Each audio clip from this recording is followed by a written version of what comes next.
Mnogi vrtnarji napačno obtrgujejo rastline in si s tem skrajšajo njihovo rastno dobo ter posledično tudi pridelek. Treba je namreč vedeti, da rastlina raste iznotraj navzven in zato obtrgujemo večinoma zunanje, tiste starejše liste. Dajmo si pogledati, katerim rastlinam je to pomembno in na kaj treba vse paziti.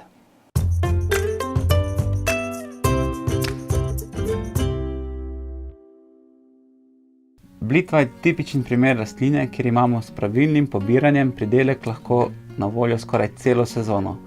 Vedno torej nabiramo zunanje liste, ki imajo tudi debelejša stebla.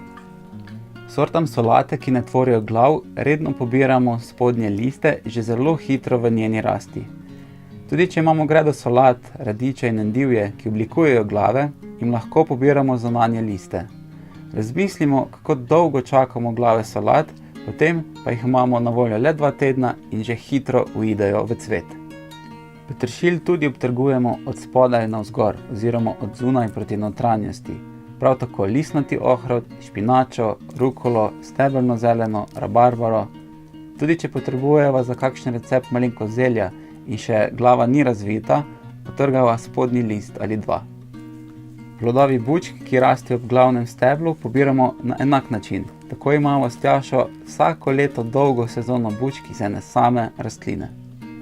Brstični ohrovt svoje sladke brste tvori za listi. Najprej jih začne razvijati spodaj in tiste spodaj tudi ta prve poberemo. Vse do manjših brstov, ki jih kasneje pustimo, da zrastejo.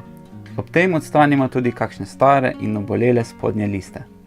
Če tako pogledamo, v bistvu, ko presajamo sadike in ob šoku in mogoče dehidraciji rastlina malo uvene, najprej zavrže tiste starejše zunanje liste in ohranja tisto srčiko, sredico, s katero zrastejo novi.